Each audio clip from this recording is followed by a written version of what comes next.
Today is October 20, 2016, and we are in the midst of Sukkot. And as I'm sure everyone here will agree, having a wonderful feast. Let's ask our Heavenly Family to help us to understand the truth better.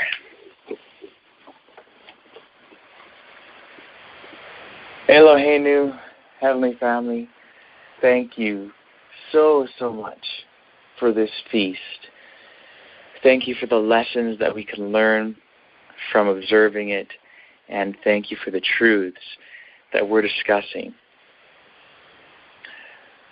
And again, Heavenly Family, I just have to say thank you so much for last night's meeting.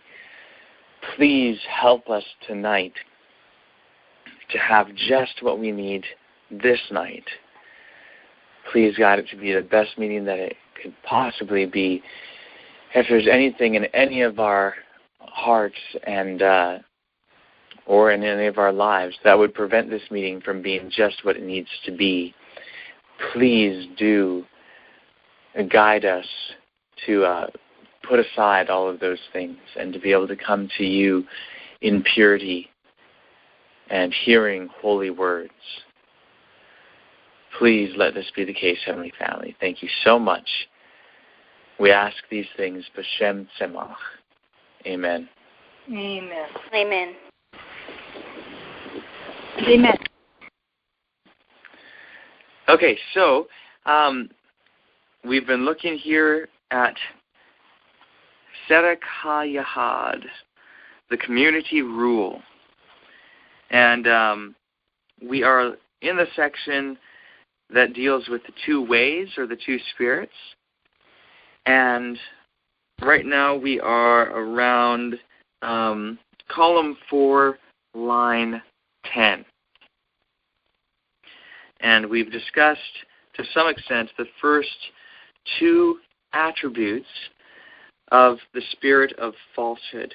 So this section, just prior to this, it listed the various attributes or the various ways of the spirit of truth in the world. And then it described the reward of walking in the ways of the spirit of truth. And now it is describing the ways of the spirit of falsehood. And following this, of course, it will talk about the reward or the visitation of all who walk in the spirit of falsehood.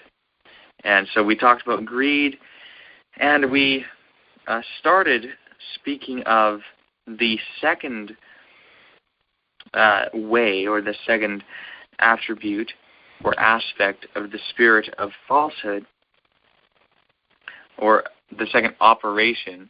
Maybe the best way to express it is just the way it's expressed here, the way.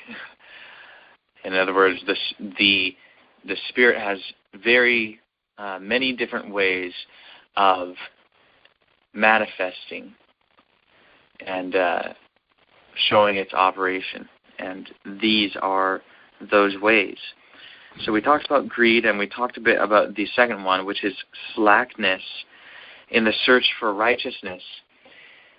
And in our discussion of that second aspect, we ended up talking about grace and what exactly grace is, and then connecting that with salvation and showing what faith is, and so on and so forth.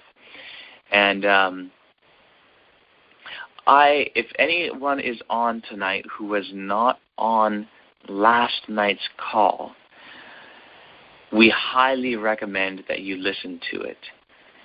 I mean, we have had so many good meetings over the past few years, but I'd have to say that was one of the best. And the reason why, I mean, we have had many meetings where what salvation is described with very, very clear language. And we've had some meetings that describe how to obtain salvation with clear language as well, but not quite like last night. I think that last night's meeting was probably the clearest expression of how to receive salvation that we have so far. And I'm sure in the future we will have clearer and clearer explanations of how to receive salvation. But that may be the clearest one that we have so far. And for that reason, it is a very, very important meeting. So there's more that we could talk about in regard to this idea of slackness in the search for righteousness.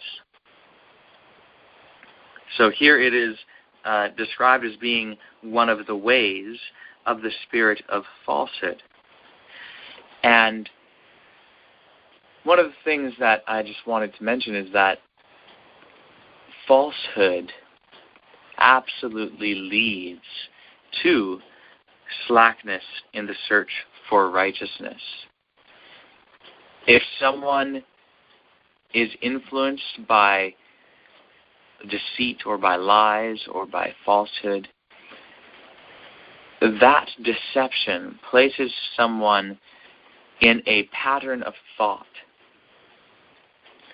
which ultimately is uncaring for truth and for love and for life, and thus results in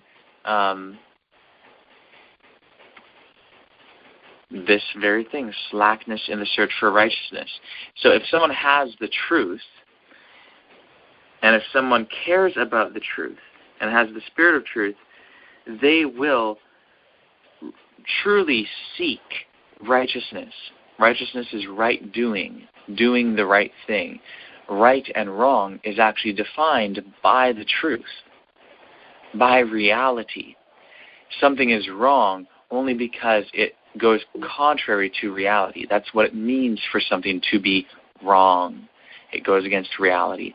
For something to be right or good is for it to be in harmony with reality, in harmony with truth.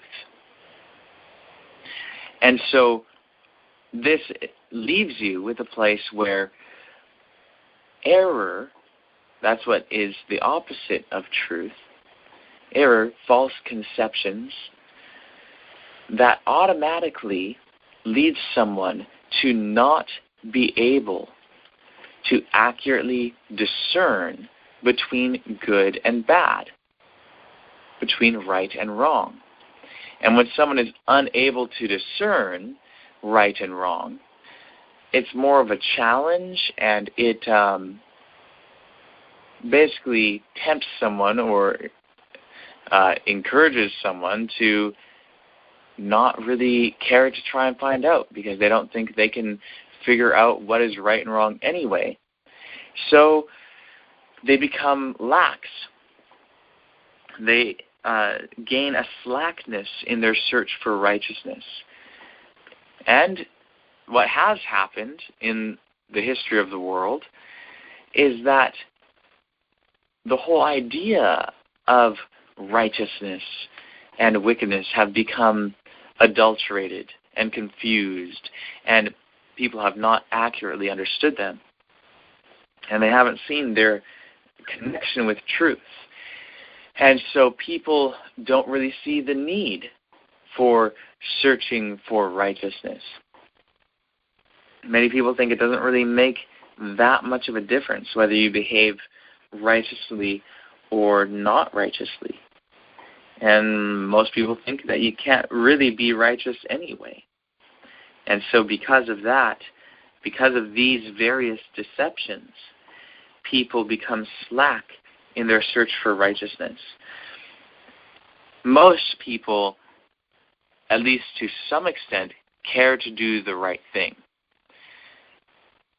But people don't care enough. So those are a few additional comments that I have on this issue. Does anyone else have anything to say concerning this aspect or this way of the Spirit of falsehood, that is slackness in the search for righteousness?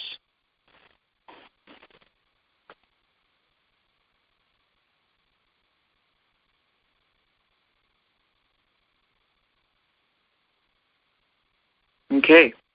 Well, I guess we will go on to the next point then. The next aspect is wickedness and lies. Now, the way that this is punctuated here, and you guys may have noticed it the first time, some things are listed as individual things, and then others are listed as this and that, this and that. So we have greed, that's the one thing, and slackness in the search for righteousness, that's another, the way that it's punctuated here. But then we have wickedness and lies, haughtiness and pride, falseness and deceit, cruelty and abundant evil, ill temper and much folly, and brazen insolence. Abominable deeds committed in a spirit of lust. And, so it goes on, and you notice how for a little while you have this and that put together within commas as though they aren't separate little segments. I would have to look to see if that is the way it is in Hebrew. It may not be. It may just be simply a list, and this is the way that the translator chose to put it. And if anyone has another translation, they could check to see if it's the same in another translation. But whatever the case is, and perhaps I'll look it up as we're discussing this, even if certain aspects are joined together, they are still individual elements. So if you guys, well, basically we could look at each individual element on its own and then go from there. So this individual element that follows slackness in the search for righteousness is wickedness. So maybe someone would like to explain how wickedness is one of the ways of the spirit of falsehood. Well, if something is defined as being righteous because it lines up with reality, then if you are putting, ideas that are false into your mind, then they're naturally going to produce unrighteous acts because you're not going to be concerned with reality. Absolutely. And this whole issue of wickedness as being a way of the spirit of falsehood, it really does deal directly with the issue of morality and the foundation of morality. And, since last night at the end of the meeting we talked a little bit about the importance of expressing the truth, I wonder if anyone here would be interested in explaining what the foundation for morality is as you understand it. And that way, if you understand it correctly, then you have an opportunity to formulate your thoughts more. And if you have any misunderstanding concerning it, then it's an opportunity for you to have that misunderstanding clarified and to gain a fuller understanding of what it is, or even to be corrected on it, depending on, if your understanding of it is actually an error. So would anyone like to explain what the foundation for morality is? Well, the foundation for morality, and I think it's interesting, as you said that, I noticed that morality and reality, they sound similar, but the foundation for morality is reality. That's the simplest explanation, I guess. without going into without elaborating on it. Yeah, sure. Would you care to elaborate on it more? And a way that is helpful is to kind of contrast that understanding with other understandings.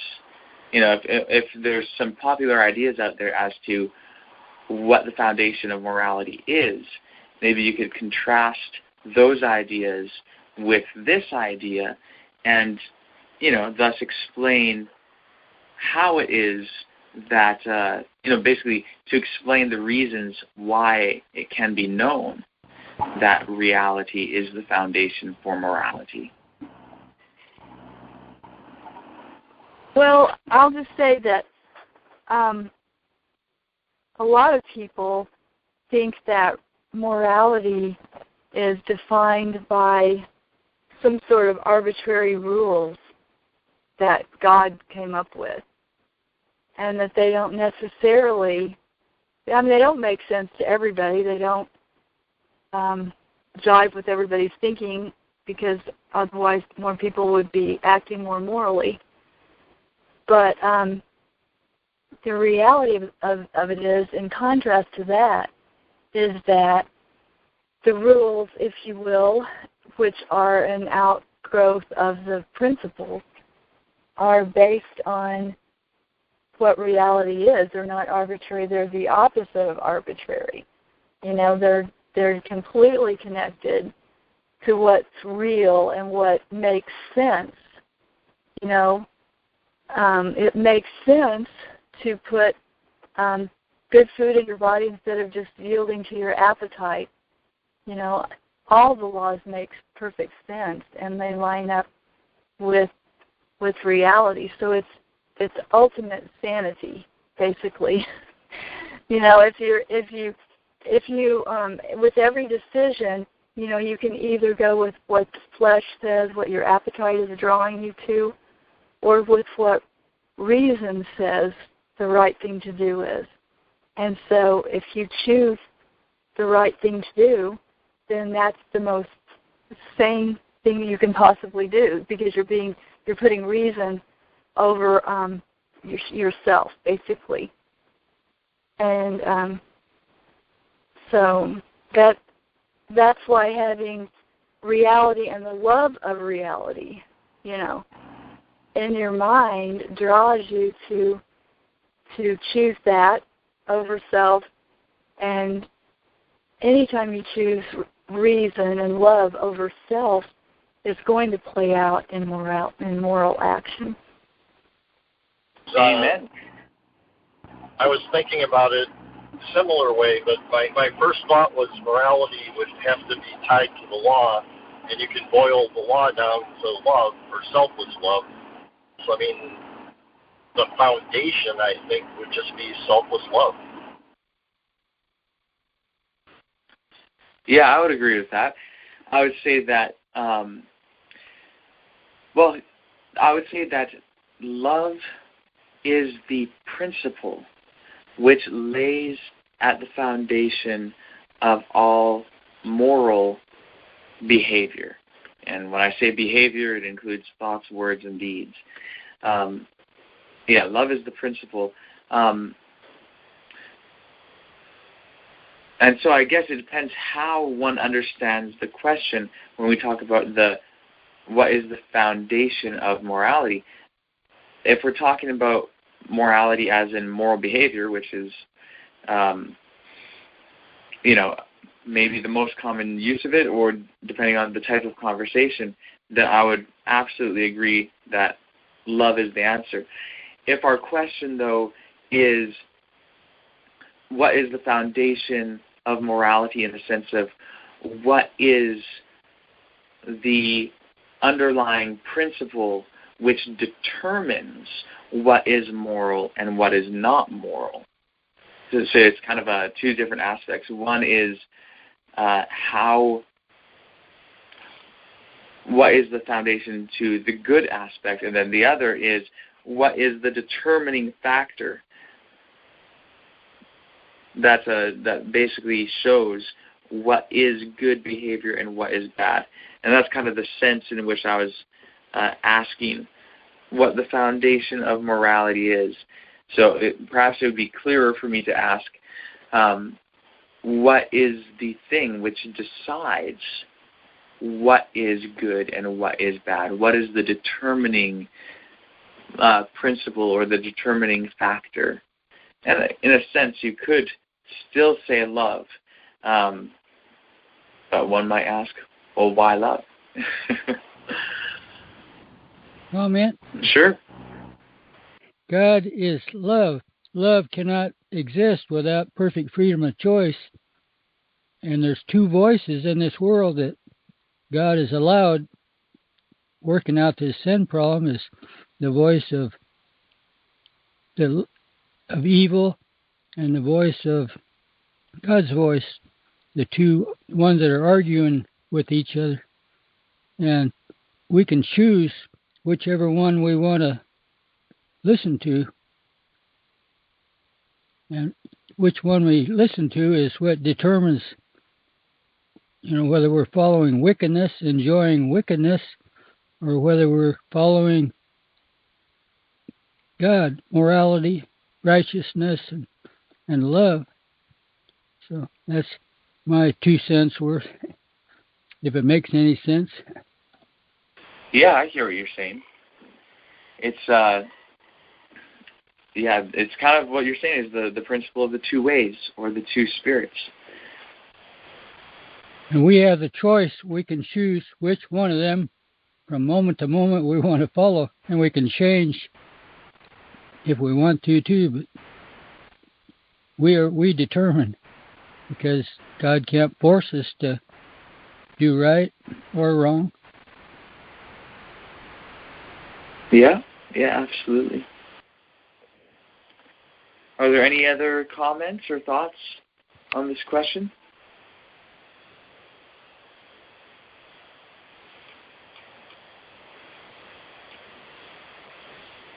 I just want to mention some things concerning it. This is a very important issue. What is the basis for morality? What is the foundation for morality? What decides what is good and what is not good? And this is something that people debate about. And it's a very large topic. It's an issue that is taken very seriously by many people, and it has a huge impact on the way the world works. So there are people who talk about Judeo-Christian values, and there are people who talk about secular morality. And people have different ideas as to how to learn what is good and what is bad. And this determines what laws governments make. It determines social policy within businesses. It determines a lot, in schools, whatever, public places. A lot revolves around how people view the foundation and basis of morality. And so, is abortion to be considered a good thing or a bad thing? Is homosexuality considered a good thing or a bad thing? Is homeschool considered a good thing or a bad thing? Different things in education and politics, and, should someone go to war? Should they not go to war? Is the death penalty something which is morally okay or not? Is it just or is it unjust? How about torture to find out information? Whatever. I mean, there's so many questions. And these are the sorts of questions that, people become very passionate about. people, who they vote for in elections is often hugely impacted, and to some extent, and to a large extent with many people, even decided based on these sorts of points. And so having an accurate understanding of the foundation of morality is something which we cannot really underestimate. It makes a huge difference in the world. And, Carol mentioned how many people view morality, right and wrong, as something which is determined by God. And that's a very, very popular view. And when people have that view, that influences how they make social determinations and political determinations and all of these things. And so today, even just in the world and in the United States and in Canada and all these places, there is an ongoing debate as to what decides what is right and wrong. Those who say that it's decided by God have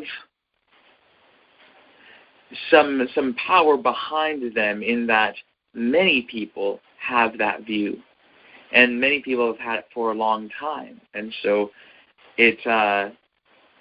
for many people, what the Bible says has determined what is right and wrong for them.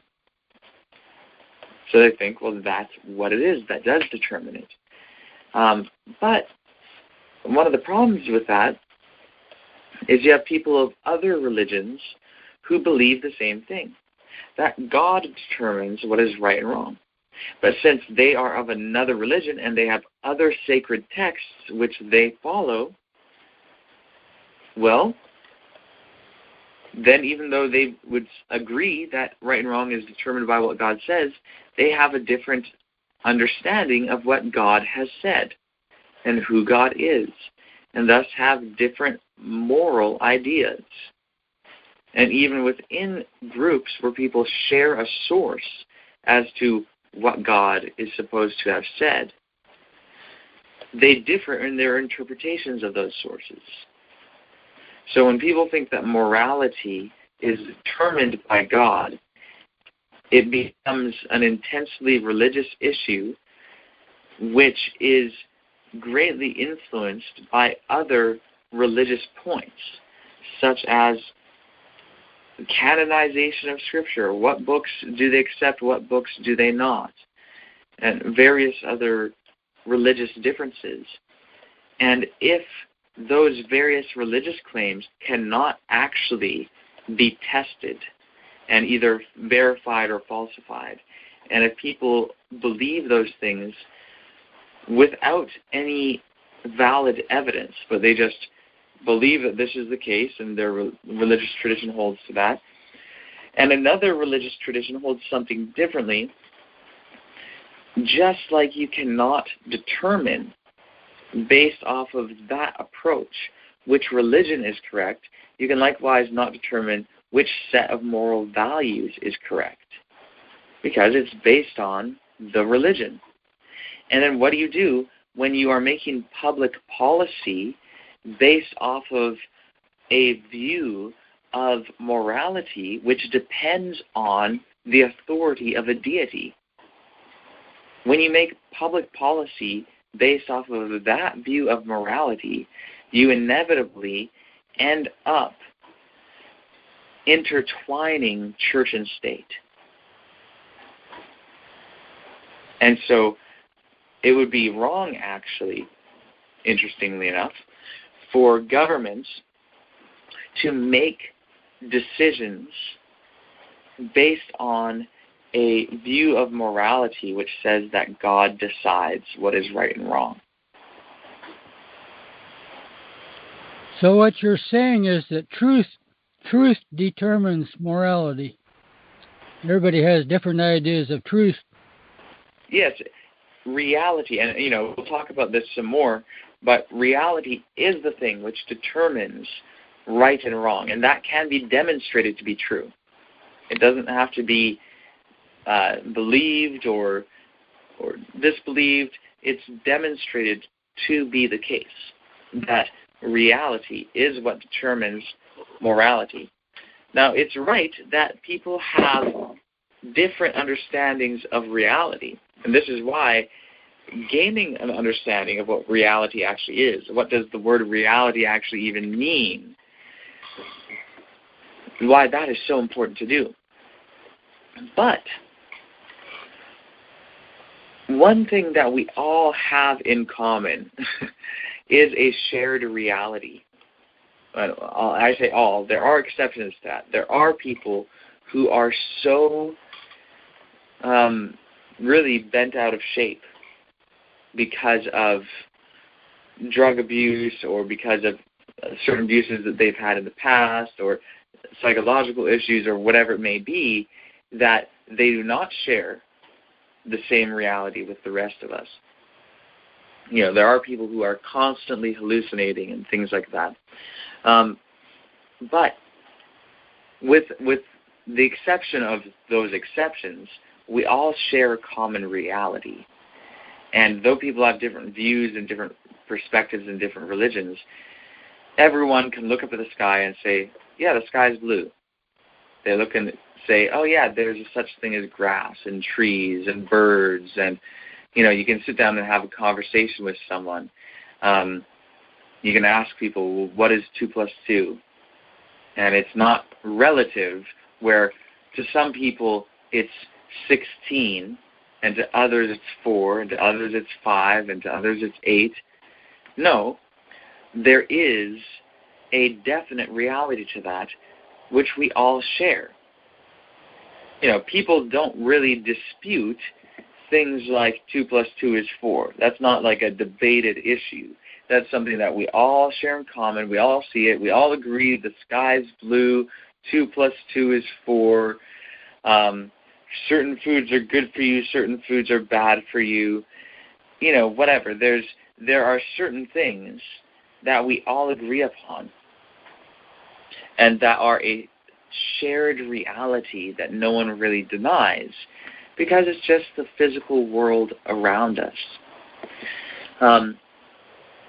And that is what, governments and other public policy makers, whether for, schools or for something else, that is what they are to go by in setting public policy. They have to make determinations based off of the shared reality, not based off of one person's religion or another person's religion or a certain philosophy here or there or whatever. Determinations need to be made on the shared reality. That's really the only way that it can be done, and it's done rightly. And, it's a wonderful thing for us because the only reality that we actually understand to be reality is the reality that we all share, the physical universe. And anything else is not actually reality. Yes, it would be wonderful if everyone would recognize that, and we would then have far fewer complications with determining what is right and wrong. But, in the meantime, the best thing that public policymakers can do is to make decisions based on the shared reality. So morality, again, it's the sort of thing, and the implications of what we're talking about right now go far. And the fact of the matter, and I think it's important for everyone here to recognize this, all of us here on this meeting, or I'll say the majority of us, because maybe, there were some here perhaps who did not grow up in a religious family. But even if you grew up in a non-religious family, You grew up within a Judeo-Christian environment. Our whole Western society has been greatly influenced by Judeo-Christian values. And those values have influenced our understanding of morality a whole lot. And the way that we view what determines what is right and wrong is largely, or has largely been, this view of, well, God determines what's right and wrong. We've had this for, many, many decades and probably centuries, that this has been the dominant view, that God determines what is right and wrong. And so many of us have probably taken views and probably still hold views concerning morality and concerning public policy that relates to morality that is really determined, or that is influenced by the idea that God chooses what's right and wrong. Now, on the new branch website, bdsda.com, there's a section in the FAQ page which discusses this issue of morality. And I highly recommend for everyone to read it. For those of you who have read it already, I recommend to read it again. And especially those of you who have not read it, I really, really recommend reading not only that section, but the entire FAQ page. It's not that long, and it's really, really important. So the second question on the FAQ page is, what is the difference between the branch and other religions? And the first point is that we profess no creed and promote no canon. The second is that we advocate progression. The third is that we are materialists. The fourth is our concept of the divine and our basis for believing in such. And the fifth is our understanding of morality. This is actually a huge difference between Branch Davidians and people of other religions. I actually don't know of anyone, and I'm not saying that there is no one, but I'm unaware of anyone out there who is part of a religion who does not believe that God is the moral authority in this world, that God is the person who decides what is wrong and what is right, and is the final arbiter of truth and morality. And what we seek to explain in this FAQ is why that doesn't really make sense. And on that FAQ page, it explains the true basis for morality. So I want to ask you guys, and you guys can let me know if maybe everyone here has already read it, and maybe it's fresh enough in your mind or clear enough that you don't see the need for us to go through this together right now on the call. But I have it pulled up. If you guys want to go through it together on the call, this section from the FAQ page. Please. And so if you think it'll be beneficial, let me know, and we'll go through it together right now. Someone wants to go together. Yes, Sorry, could you repeat that? Yes. Yes. Yes. Okay, awesome. I think they want you to read it. Good. We'll go through it, and we'll have the benefit of discussion too. If anyone has any questions on it or comments on it, we can discuss it, and we can discuss how it applies and go further than just simply reading it. So guide us, family, as we go through this. Sorry, someone's trying to say something? Yeah, Trent, we are at the webpage. Where can we find it? Okay, so if you just want to type something in to your address bar, you could type in www.bdsda.com/FAQ and then hit enter, and then that'll take you to the page. Or if you just go anywhere on the bdsda.com website, like if you just go to bdsda.com, you'll see that bar at the top of the page, or if you're on, it'll be just below the logo and the section where it says the General Association of Branch Davidian Seventh-day Adventists. You see the menu bar where it says Home, Authors and Writings, Videos, Audio, Images, Resources, FAQ, and Contact Us. Where it says FAQ, you can just click that, and that takes you to the right page, and then you'll have to scroll down. The questions are in bold, so you have question 1, are you Koresh's Davidians? And you can scroll down, and it's question 2, what is the difference between the branch and other religions? And then in that section, you have different subsections. So first, we profess no creed and promote no canon. Second, then you scroll down. Third, you scroll down more, you'll see one that says fourth. Then you'll scroll down more and see one that says fifth. Our understanding of morality. And that's where we will be reading from. Thank you. Yeah, no problem. So yes, Heavenly Family, please help us to understand the basis for morality. So, there are two primary differences between our view, that is, our view of morality, and that of most religions in this area. The area here is not the geographical area, but the area of discussion, that is morality.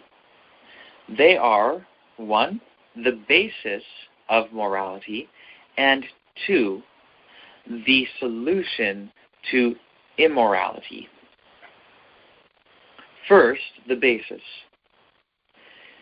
Many religions suggest that morality has its origin with God, and or that He created it and instilled it within each of us. So I think you guys have all heard that and probably have believed that for your whole life, or most of your life, that morality originated with God. God is the one who is the source of morality, and He instilled within us morality, knowing the difference between right and wrong. This is often set in opposition to secular morality, most versions of which view morality as a social construct which evolves over time and space from society to society. So what that means is that, secular morality basically says that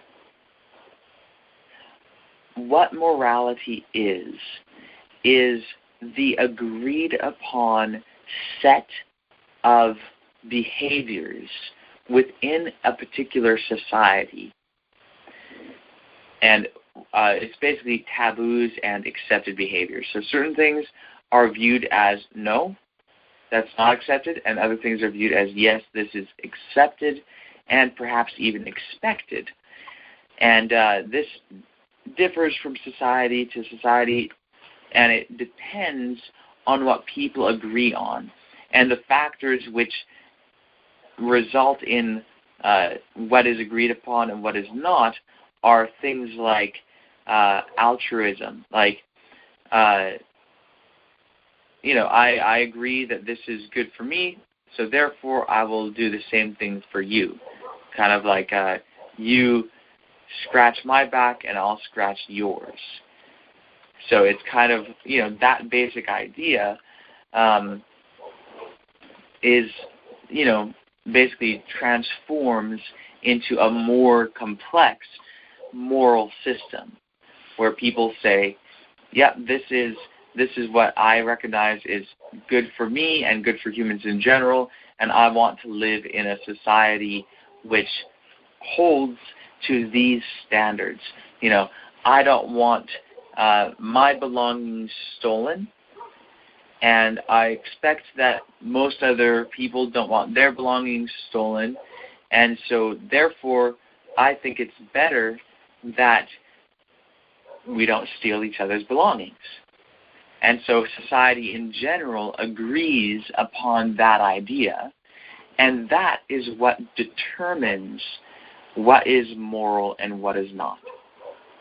So that's the general idea of secular morality. And of course, there's much more to it than that, but that's just giving you the basic idea. So, both concepts of morality we find to be flawed. We agree with the latter, that is secular morality. We agree with secular morality in that it accurately describes how moral systems actually play out in the real world. But we disagree with it in that it confuses the moral systems created by societies with morality itself. Now, I'll kind of break that down a little bit more. So, the way that secular morality describes morality is actually the way it works. It does actually work that, the way that it actually happens in the world is that people agree on certain things that they either want to happen to them or don't want to happen to them, and they end up thinking, well, I want to live in a society that's like this, not like that. I don't want to live in a society where people are constantly stealing from each other. So I agree that we shouldn't all steal from each other. That's actually how moral systems develop. That is actually how societies deal with morality and moral decisions are made.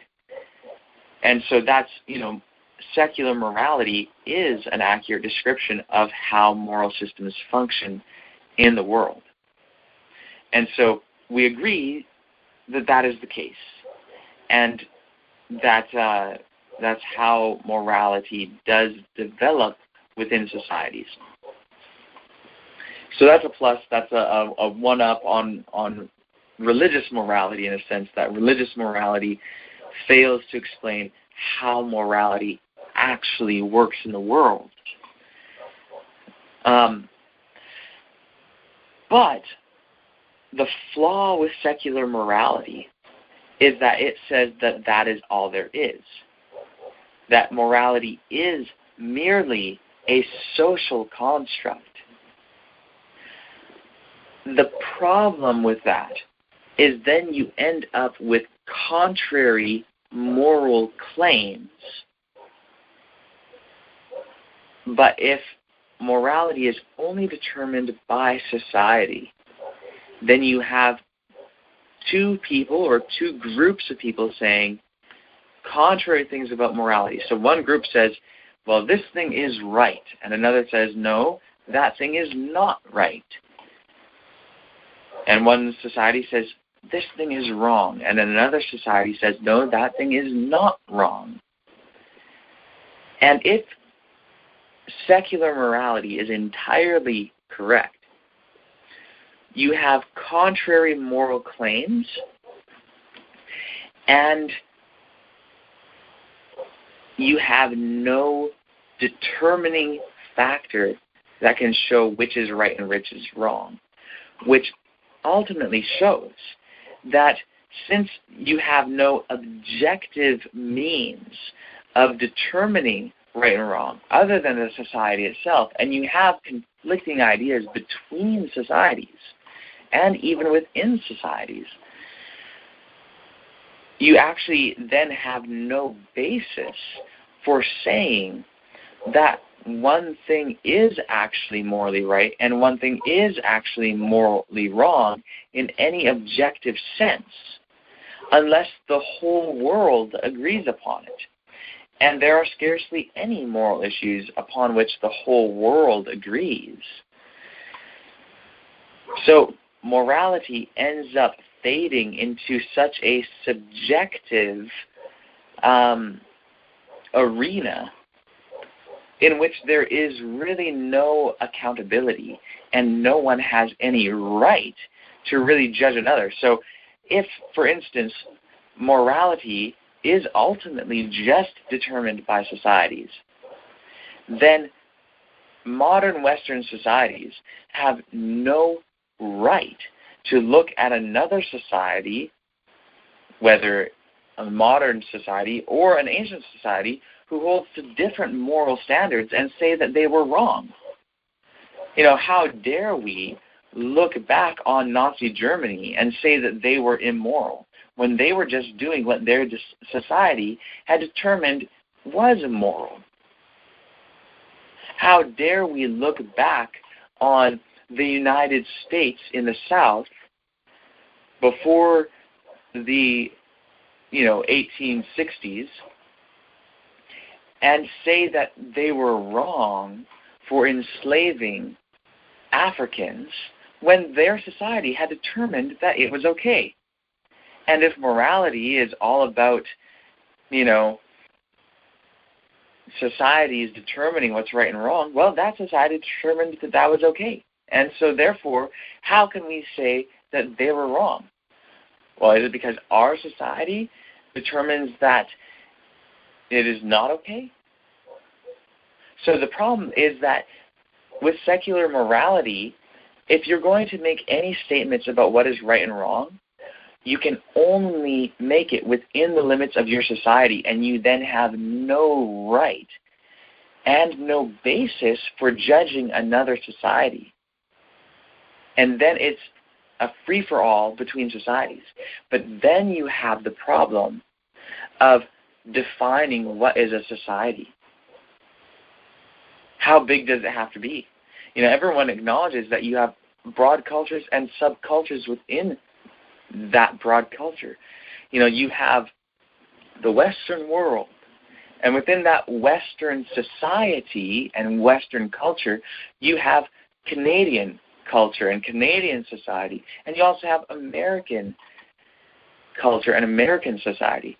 But within those societies, you have many, many subcultures and sub-societies.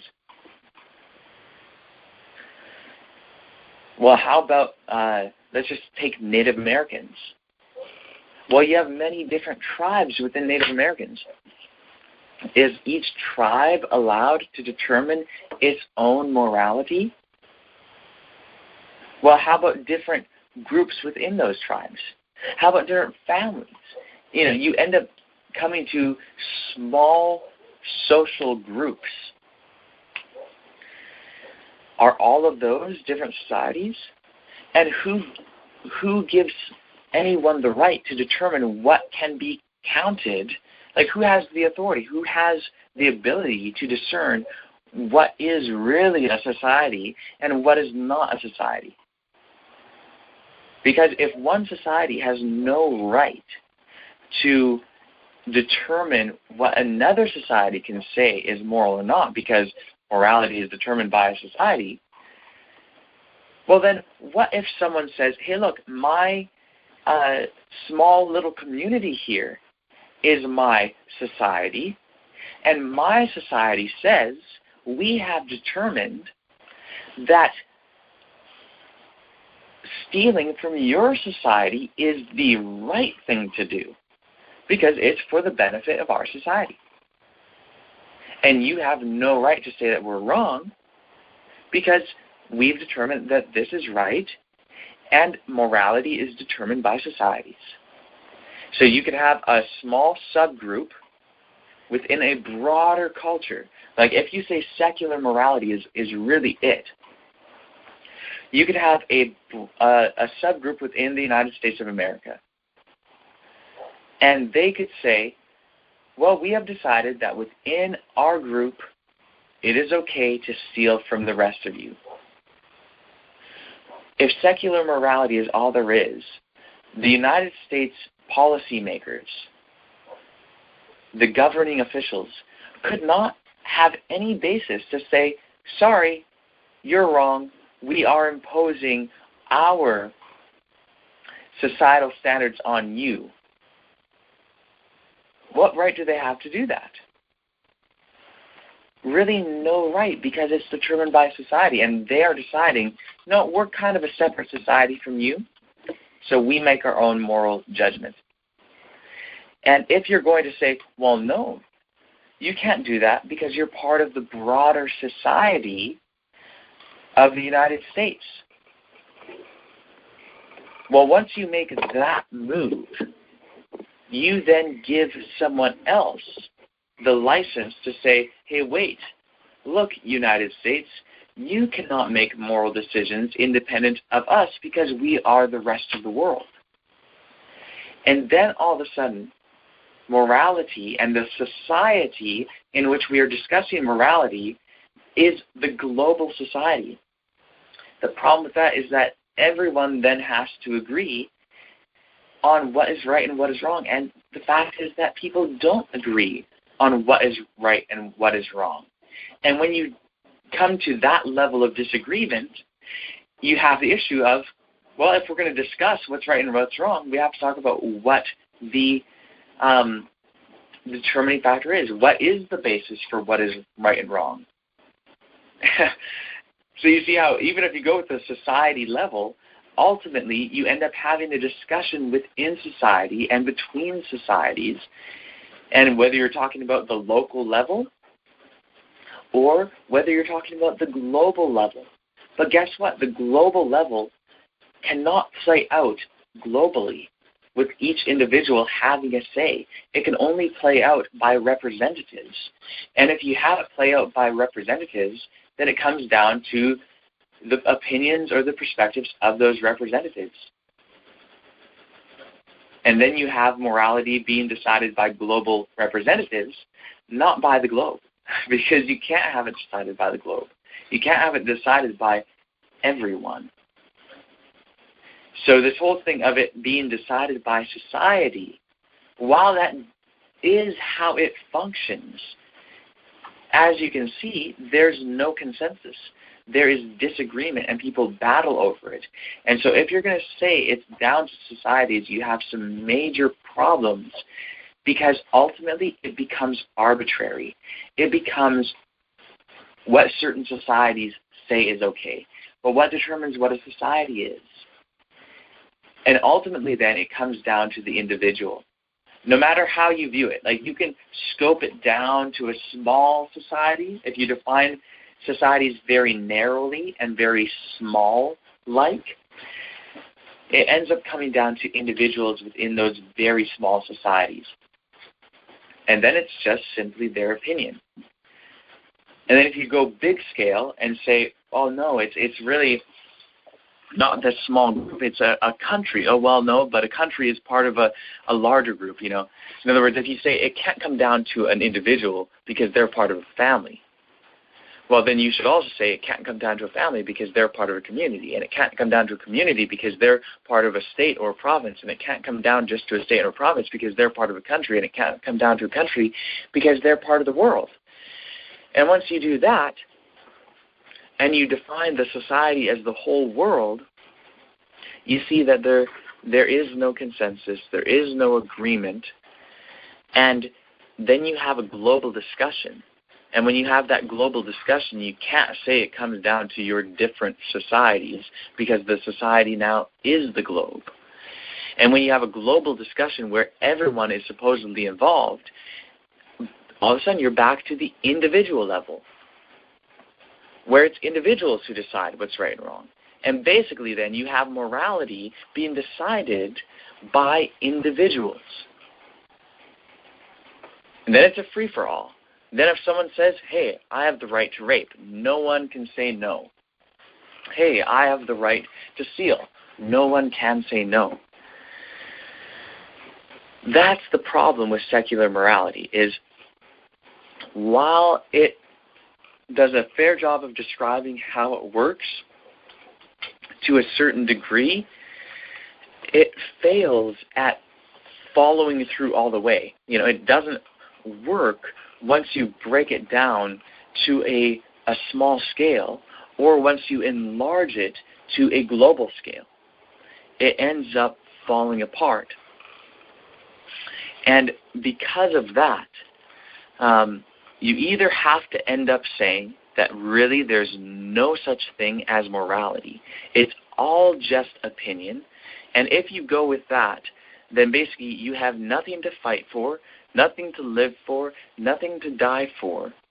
Everyone is just going to do whatever they want, and if you happen to not like it, well, too bad for you. And then morality becomes a meaningless term. There is really no such thing as right and wrong, and this whole perception of right and wrong is just one grand illusion. So that's one way you could go with it. I'll suggest that that's not the right way, because the fact of the matter is we can't get away from it. There is a such thing as right and wrong. Let's all just face it. There are ways that you can do things which are bad, and there are ways that you can do things which are good. There are things that hurt people, and there are things that don't hurt people. There are things that result in functionality and progress, and there are things which result in decay and chaos. And the other way to approach it is to say, there must then be something beyond society which determines right and wrong. And that's, of course, what we believe to be the case. We believe that there is something objective which defines morality. And this is a point upon which we actually agree with religious morality. But again, just to be clear, we've already stated that we find both conceptions to be flawed.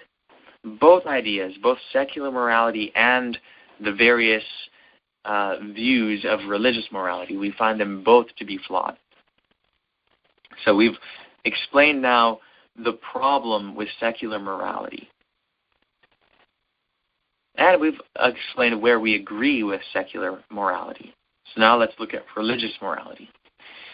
We agree with religious morality in that it proposes what is supposed to be a more objective model for morality itself. But we disagree with it in that it requires that we view this objective morality as being arbitrarily chosen by a supreme being, God. We say arbitrarily because the view implies that God could have chosen for anything to be moral and immoral, and that there is no outside standard beyond God to test his choice. This is nothing more than might makes right, the principle which lay at the root of bullying. So here's the thing. Religious morality proposes what is supposed to be an objective morality. The reason why I say supposed is because ultimately it does not really propose an objective morality. It just proposes a morality which all humans are held accountable for. That's where it seems to be more objective. But the reason why it's not more objective is because it still ends up coming down to the decision of an individual. It's just they say that that individual is God. Well, that's no different than secular morality, where it ultimately comes down to the decision of the individual. And even though you say, yeah, it's collective because it's each individual and the collective grouping together, but again, you have the problem where even between different collective groups, there's disagreement. So ultimately, secular morality says it comes down to individuals, even if not everyone who promotes secular morality would say that that's the case. That is the logical conclusion. That's where it inevitably ends up. And religious morality says the same thing. They just say it comes down to one individual rather than every individual fending for themselves. They say, no, it comes down to one individual, and that individual is God. That would be like if someone in secular morality said, you know what, since everyone disagrees and since societies disagree, and since if we're going to have this discussion on a global scale, it must be had by global representatives, well, let's just choose a global representative and have that person decide morality for us. That's what it would be. Like that's basically how secular morality could become religious morality. Religious morality says it comes down to an individual, but that individual is God. Well, that's no better than secular morality. You end up with the same issue. It's just that it's down to one person. But it's still just as arbitrary. If you say it comes down to one person, and literally what decides what morality is what the person says it is, then the person could say it's anything, and thus it becomes arbitrary. There's actually nothing which says that the person should have decided another thing. Because you can't say it's what they should have decided, because they are the person who determines what it even means to say that something should be a certain way. And so you can't disagree with that. It just is what it is. And that's a huge problem, because it could be anything depending on their preferences, their whims, their vices, their perversions. It could be anything.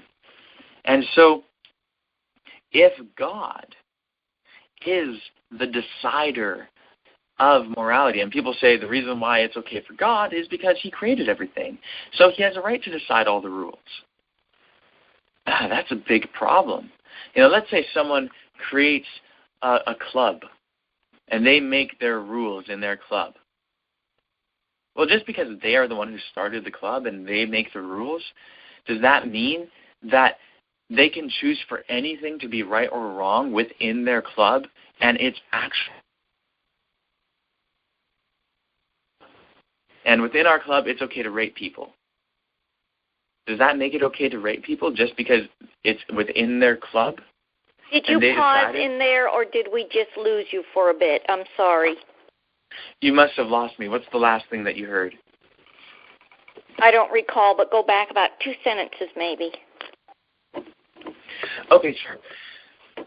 So I was explaining how if it comes down to someone being able to choose because they originated something, so people say that God can choose morality. He has the right to choose what's right and wrong because he created everything.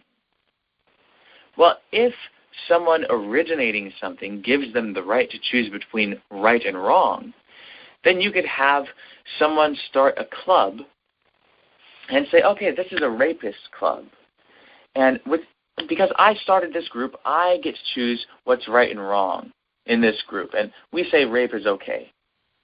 That doesn't make any sense, right? That's this whole problem of do closed groups, and even closed groups on the fullest possible scale, do groups get to just decide what's right and wrong? Do individuals? Ultimately then it comes down to individuals, And if you do that, then who's to say that a lone individual can't decide what's right and wrong? And if right and wrong is just determined, if someone has the right to determine morality because they just are powerful or because they originated something and people look at them as having authority, then really bullying is okay. Because the bully says, hey, look, I'm the one here in this relationship. Let's say you have a bully and a bullied person, they have a form of a relationship with each other. One relates to another in some way, though we would consider a negative relationship. But there's some form of relationship there. And let's say the bully is the one who starts that. Let's say the person who's being bullied did not begin that relationship at all. They had no initiation in their interaction with the bully. The bully approaches them, and they say, hey, look, I'm starting this. I'm creating this relationship. And since I create this relationship, I have the authority to determine what is okay in this relationship. And I determine that you have to give me your lunch money. And I determine that if you do something that I don't like, that I get to punch you. And I get to harass you. And I get to do all these things. And hey, you can't gainsay that. I'm the one who created this relationship to begin with, so I have the right to do it. That's bullying, right? And I think we can all see that there's something wrong with that. That is not right. So it does not make sense to say that because God created the world, he can choose what's right and wrong. That simply might makes right. Might makes right is bullying. Might makes right is dictatorship. And that is not right. So you see how the various forms of religious morality are really perverse. They're really, I think we sorry, lost I know you it cut again. out. I'm sorry, we lost you again. Oh, that's okay. I'll repeat this. That idea that God decides morality is really... Okay, if you can hear us, you're cut out again. Okay, I'm going to have to move. One moment. All right, thank you. Just call back in because it's about to expire. Good idea. I'll call right back. Well, this is very interesting tonight. What does everybody think? Yeah, I needed a review on this Q&A, definitely. Okay, sorry for that little delay there. But I'm back, and I hope that you guys can hear me well. We can. Okay, so we were just explaining why religious morality, or the religious view of morality promoted by most religious people, the idea that God decides what is right and wrong, is really a problem.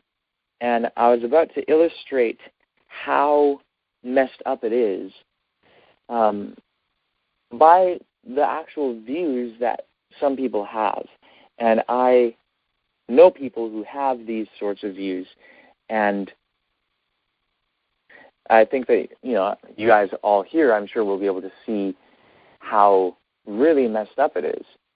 So there are people who believe that since God decides what is right and wrong, if God chose that rape is good, then it actually would be good. I've met people who have told me that they believe that. Because I asked, because they said God chooses what's right and wrong. I said, well, if God chose that rape is right, would that make rape right? And they said, well, yeah. And they didn't seem to see any problem with that. I'll give another example. And this one is particularly an issue because it has resulted in so much damage. There are people who believe that if God said that slavery is okay and is right, then it is right. That makes it right because God said it, and God chooses morality.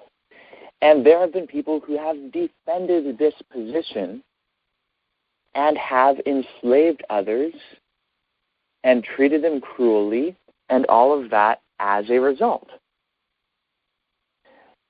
That's a really big issue, isn't it? To say, well, if God says it's okay to enslave people, then it is okay because God said it and God chooses morality. You know what? If people did not have the misconception of morality, that problem could not have happened like that. And the fact of the matter is, many people have thought that God said it is okay to enslave people. And because God said it, they say it's okay. So if they did not have the view of morality, which said that God said it, therefore it's okay, then even if they thought God said it, but they understood true morality, they should then conclude that, hey, wait a second, no. Even if God said it, it doesn't make it right. Slavery is wrong, period. And here's why. And they should be able to give the reasons why slavery is wrong, if they really understood morality. So here's the thing. If people can really understand morality, even if they misunderstand God, it can save them from causing huge atrocities. So we really need to promote the correct understanding of the basis for morality in the world, because otherwise people will end up doing a lot of things because people think that God said some things that God didn't really say. And on this whole slavery thing, and I know this is a really touchy subject, but I'm going to read you guys a few verses from the Bible. And these are verses that, in reading them, think about this. I'll read these passages, and now imagine the mind of a person who says, God decides what is right and what is wrong. And if God says that something is right, then that is right, period. So now imagine the mind of a person who believes that what I'm about to read is what God said and believes that God saying something determines what is right and what is wrong.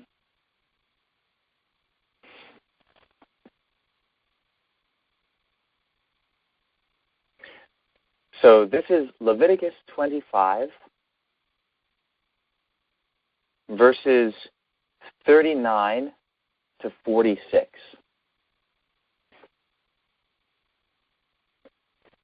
And if your countryman who is with you becomes poor, and he is sold to you, you shall not treat him as a slave. He shall be with you like a hired worker, like a temporary resident. He shall work with you until the year of Jubilee. Okay, so this is talking, to the Israelites and saying, hey, if your countryman or your fellow Israelite, your brother, your fellow Israelite, becomes poor and whatever. This is talking about something called indentured servitude, where someone owes a debt or becomes poor, and to pay off their debt, they work for someone. But here it's saying you can't take them as a slave. You have to take them as a hired worker, And so that's talking about the fellow Israelites. So it's okay. Okay, so this is talking about slavery, but it's saying you cannot enslave your fellow Israelites. Continuing on, verse 41. And he and his sons with him shall go out from you, and he shall return to his clan. So this is talking about the year of Jubilee. He shall work with you until the year of Jubilee. And then he and his sons with him shall go out from you, and he shall return to his clan, and to the property of his ancestors he shall return. Because they are my servants, whom I brought out of the land of Egypt, they shall not be sold as a slave. So notice, they shall not be sold as slaves because they are the servants of Yahweh, whom he delivered out of Egypt. That's the reason given in this passage as to why they should not be slaves, because they were delivered from Egypt and are the servants of Yahweh. It says, you shall not rule over them with ruthlessness, but you shall revere your God. Okay, so you shouldn't rule over someone who becomes your indentured servant, your fellow Israelite, who's paying off a debt or whatever. You shouldn't rule over them ruthlessly. You should revere your God. But now look what it says. All of that is like, well, okay, Now look what it says, verse 44. As for your male slave and your slave woman, who are yours, from the nations that are all around you, from them you may buy a slave or a slave woman. So the nations around you, from them you may buy slaves, a slave or slave woman. And you may buy also from the children of the temporary residents who are dwelling with you as aliens, and from their clan who are with you, who have children in your land. Indeed, they may be your property. And you may pass them on as an inheritance to your children after you, to take possession of as property for all time. But as for your countrymen, the Israelites, you shall not rule over them ruthlessly. Okay, so wait a second. Now just imagine someone who believes God said this and God chooses right and wrong. This passage specifically says you can't enslave your fellow Israelites, you cannot rule over them ruthlessly, but you can enslave people from other nations, whether they're out in foreign lands or even in your own land, so long as they're from another nation. You can enslave them, and they will be your possession, your property. You will own them. You can pass them to your children as inheritance for all time. They will be your slaves forever. And just so long as you don't enslave your fellow Israelites, and you shall not rule over them with ruthlessness. Well, what about the others? What about those that you are buying from the other nations? Why doesn't it say you can't rule over them with ruthlessness? It just says you can't rule over your fellow Israelite with ruthlessness. Okay, well, what's the deal with that? Okay, so if this is what God says, and if God determines morality, then what are you left with?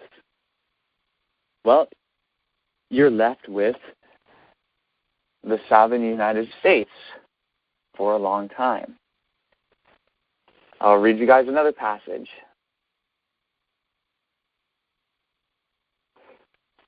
This is Exodus chapter 21. I'll read verses 20 and 21. And if a man strikes his male slave or his female slave with a rod, and he dies under his hand, he will surely be punished. Okay, so if, this is assuming that someone might have a slave, and if he strikes his slave with a rod and his slave dies, then the person who killed their slave must be punished. Okay. But now look at the next verse. Yet, if he survives a day or 2 days, he will not be punished, because he is his property.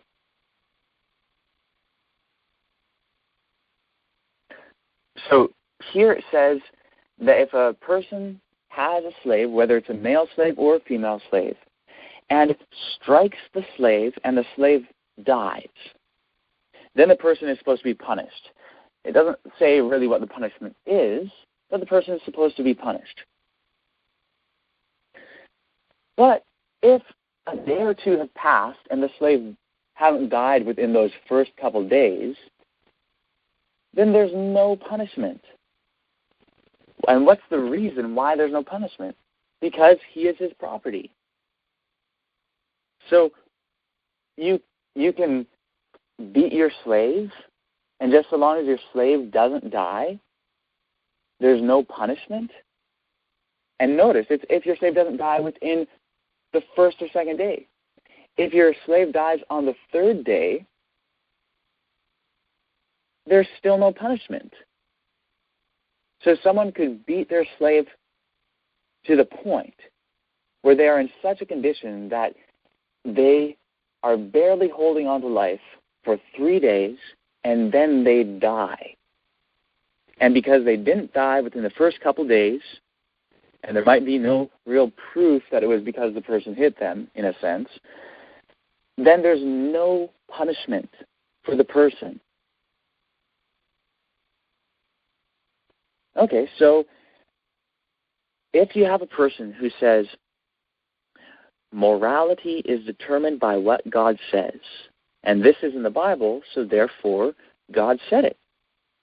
So therefore, slavery is okay. And you can even beat your slave. Yeah, you're not supposed to kill your slave. But hey, if your slave's being disobedient, you ought to teach him a thing or two. This is literally the way that people have reasoned. Literally, this is the extent to which these things go because of a misunderstanding of the basis for morality. What people should say is, wait a second, slavery is wrong. And we can talk about why exactly slavery is wrong. And we can actually explain the details as to why slavery is wrong. If someone really understands morality and the basis for morality, and someone comes and says, hey, look, God says it's okay to enslave people, and God says it's okay to enslave them forever and to pass them on to your children, and they're your possession, and you can beat them so long as they don't die within the first couple days. If you really understand morality, your response to that should be, well, if that's what God says, then that God is a monster, is a moral monster. Should someone really condone slavery just because they believe that God says that it's okay?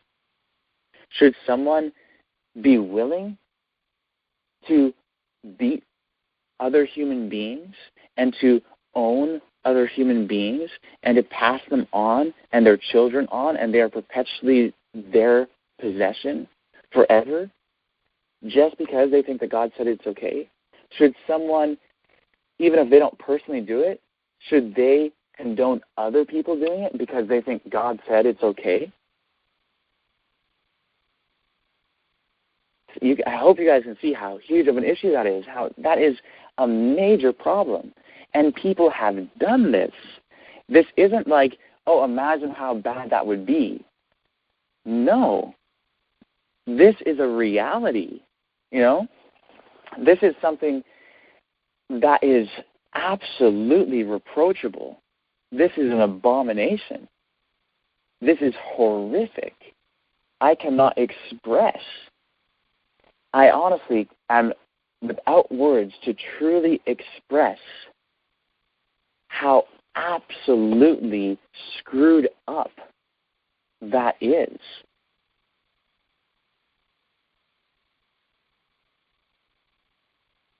And so I hope that you guys can see that no matter what, it is absolutely atrocious to have a perspective of morality which leads one to say, well, whatever God says must be right because God chooses what's right. Well, you know what? That is the type of attitude that led the Nazis, who were at the concentration camps, to torture Jews to death because their superiors told them that it's okay and they had the authority and they could choose what's okay. So be careful if you have a vestige of that idea left in your mind where you think that because God said something, it's okay. That is a very dangerous place to be in. That's what allowed for the slave trade to be so, quote-unquote, successful. That's what allowed the Holocaust to happen. And it's allowed many, many, many more atrocities. People doing things that are absolutely reproachable because they think that God said it's okay to do it, and they think that God gets to decide what's right and wrong.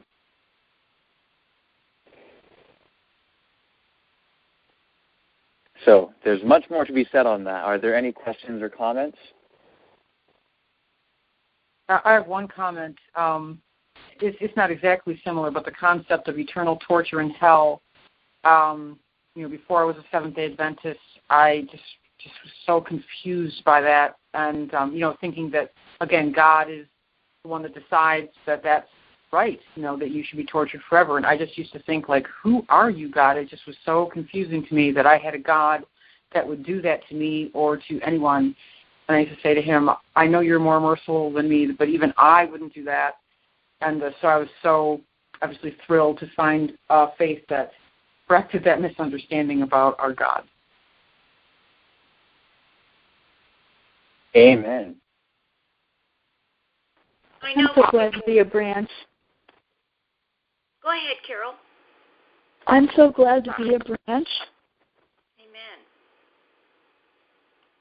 Amen.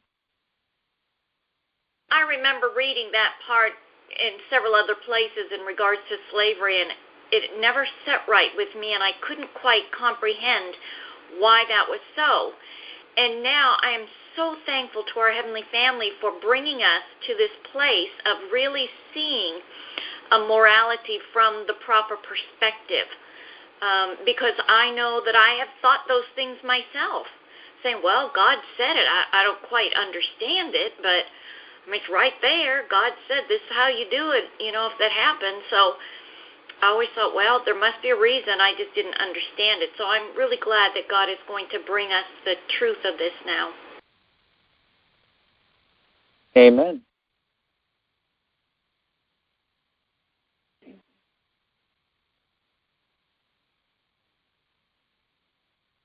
Now, the other thing that I must say is that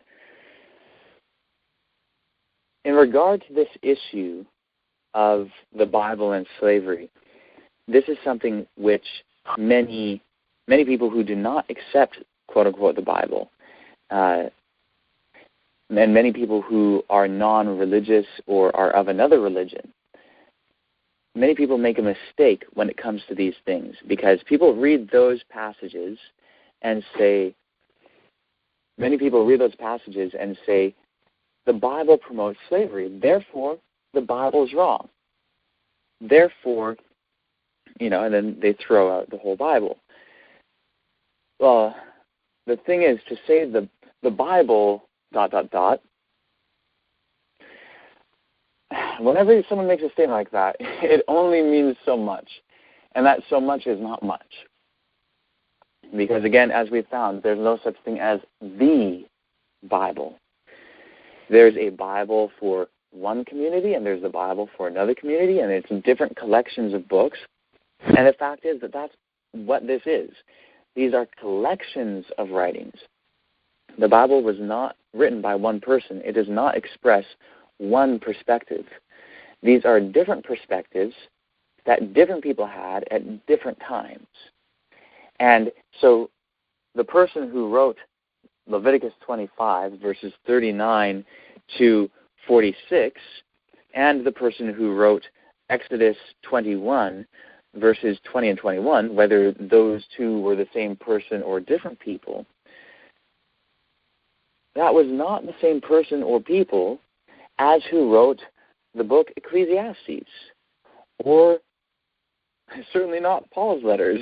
These are different people. And so to take those passages and to just throw out the entire Bible because of what one or two writers said is totally unjust.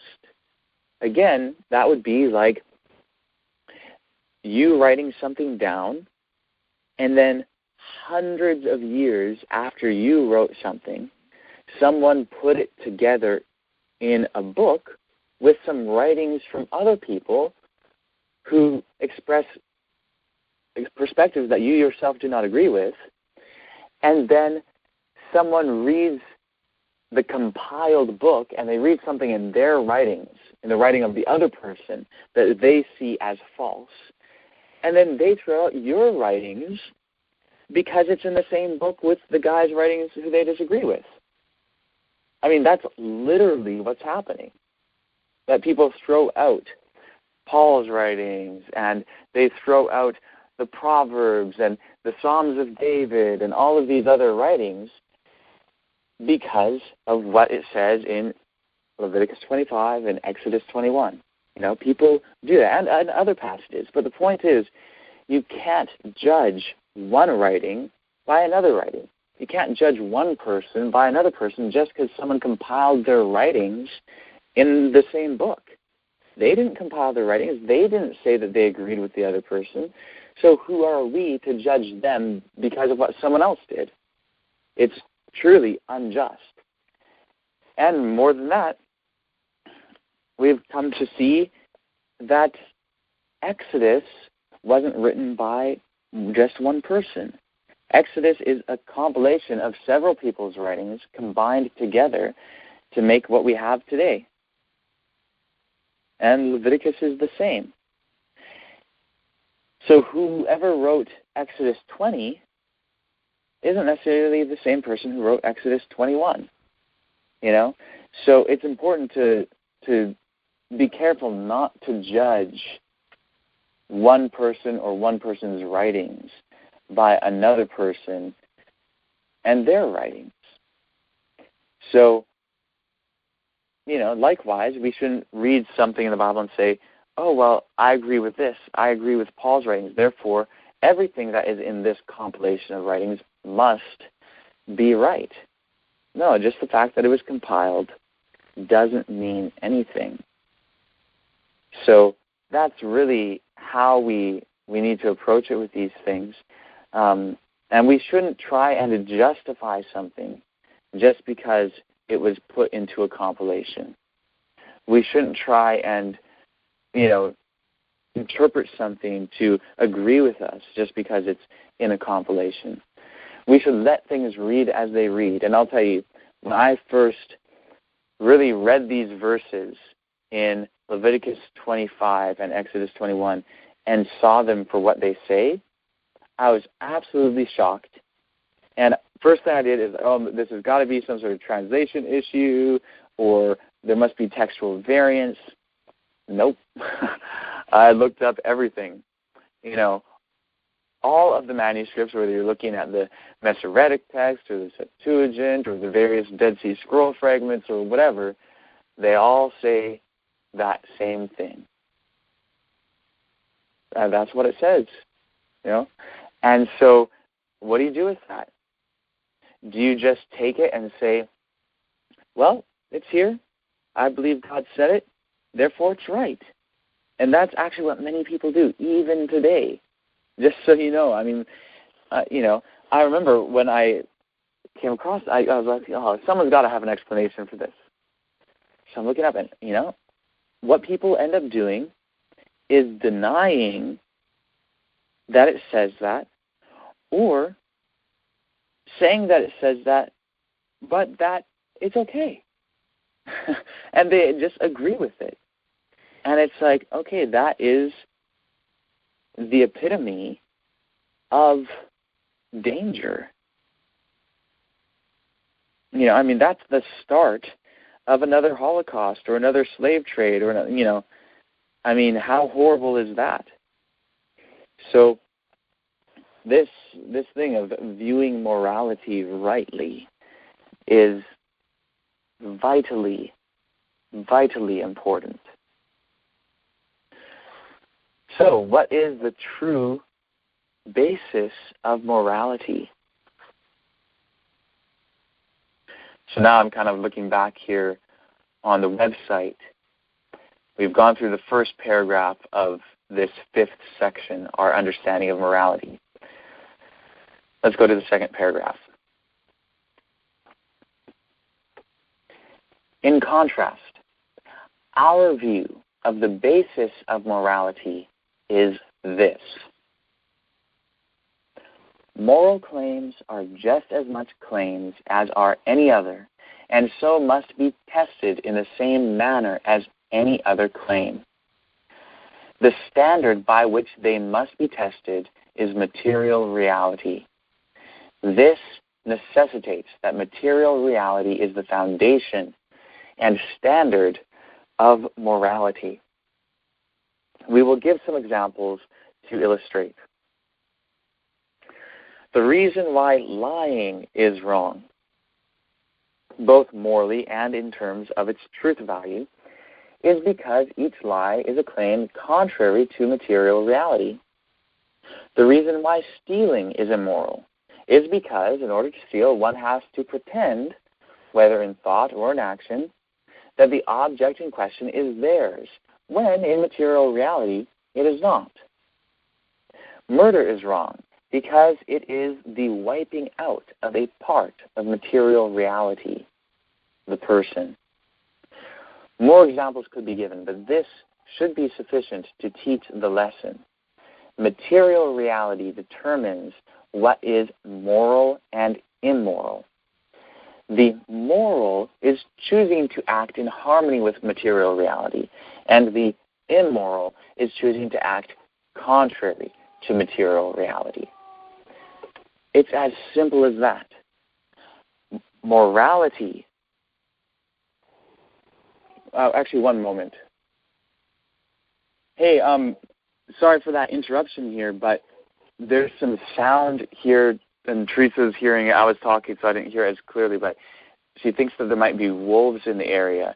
So we're going to go on mute and make a lot of noise here and try to keep wolves away because we don't want any wolves coming around bothering any dogs. So we're going to go make sure everything is okay with the dogs, and I'm actually going to just hang up for now. You guys can keep going and discuss this issue. Yeah. Yeah, well, yeah, no one else is here. People are calling in from town because it's different phone issues. But so we're going to go check that out, and yeah, we're going to hang up for now, and then we will call back as soon as we can. All right. See you guys soon. Okay, so I'm thinking that we should just have prayer while they're out doing that. What does everybody think on that? Amen. Yeah.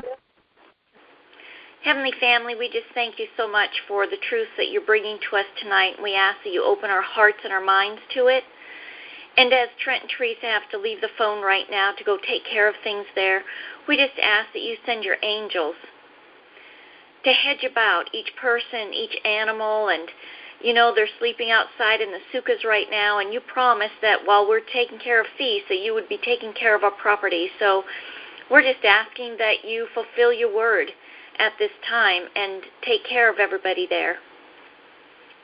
We thank you in the name of the branch. Amen. Amen. Amen. Hi guys, we're on our way back to the property. We were in town because we have no internet, so we come into town to use it to listen to the meeting. So we're on our way. Check it out. But yeah, we are staying in our sukas at night. So pray that. Thank you, Rebecca, for praying for us. Does anyone else want to offer prayer? It seems like you covered it. Sounds like secular morality separates people. it causes separation, and Jesus come to break down all barriers. So, and any other kind of morality, but the materialism morality, which I don't understand completely yet, is it separates people instead of bringing them together. It causes division. And I had another comment, but I can't remember what it was. So go ahead, Carol. What's your comment? Yeah, I was just going to say how extremely relieved by this I am, because I've had extreme cognitive dissonance my whole life since I've been, pursuing Christianity. I mean, the part of my life since I've been doing that. And, it's about these issues, when it seems like God is saying something that just doesn't seem right, It doesn't make sense. Yeah. I agree. So and glad we don't have to worship a God that's mean and doesn't make sense. Right. Anyway, I'm very relieved at learning this too, that the Bible not being understood right is actually causing us to wonder about God. It sounds like a totally different God than what John the Revelator talks about and other Bible writers. God is love. That don't sound like a very loving thing to do, to be beating up on your slave, or having one. You don't, or having one in the first place. Yeah. That's I heard that explained. That was explained away to me, in that some people were slaves because they had no way of taking care of themselves. Therefore, they allowed themselves to be the slave of a person. Anyway, that's the way it was explained to me. But even if that was so, and you were doing the person a favor by taking them in as your slave, it should be more as an indentured servant, like a lot of people did when they came to America. They didn't have any money. They didn't have any food. They had to indenture themselves to people for several years. And quite frankly, they were treated as bad or worse than many slaves were. So people can just be cruel to other people, and none of that is right. But what I was going to say is, can you just imagine all the atheists that if they were to hear the proper, true gospel, that they would become God's people, because they would then understand it, and they would not have to believe those lies in order to be a Christian. I talked to a lady in the Walmart. She was a clerk in the electronic part, and I shared something with her, and she listened intently and accepted it, I think. And then she immediately says, "I'm a pagan." And she went on to great lengths to explain why she was a pagan, because of what she saw in Christianity. And she said she believes in science, that, she's teachable, but that's what she is right now, as a pagan. I don't think she really understood truly what a pagan is, but it was really an interesting conversation. Yeah. Something just came in from Trent and Teresa. Let me see if I can pull it up here. All right. Sorry for the delay. All is well, and Trent will be back inside to rejoin the call in a couple of minutes. Please let everyone know. I can see that people have had to leave the call. Oh. Well, that's too bad. So it'll just be a short period of time, and they'll be back.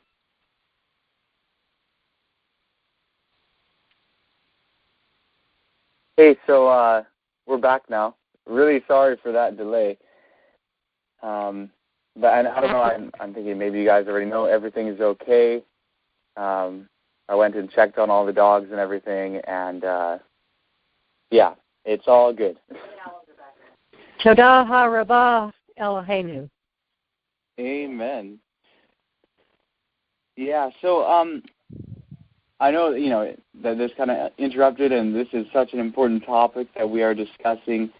And now I know we've been on for a little over 2 hours already, so maybe we should just, since there's been a kind of a interjection into the meeting anyway, however seems many like people a fitting had time to close off. Yeah, not everybody's still here either, so some people would miss out. Yeah. So how does that sound to you guys? Yes, that's perfect. Sounds good. Okay. Would someone like to thank our Heavenly Family? I would. Awesome. Heavenly Family, thank you so much for clearing things up for us the past couple of nights, and, well, the past several years, actually, but especially the past couple of nights. You've really cleared some things up that have been big stumbling blocks for people. And they are stumbling blocks that are standing in the way of our receiving your grace and recognizing it and appreciating it. And so we just thank you so much, sister. And I just ask that you would send angels to each one of us to help us to continue to think about these things and to really see the import and how it all fits together with everything that you're trying to teach us, especially receiving justification by faith. And I thank you, and I ask these things in the name of Branch. Amen. Amen. Amen. Amen.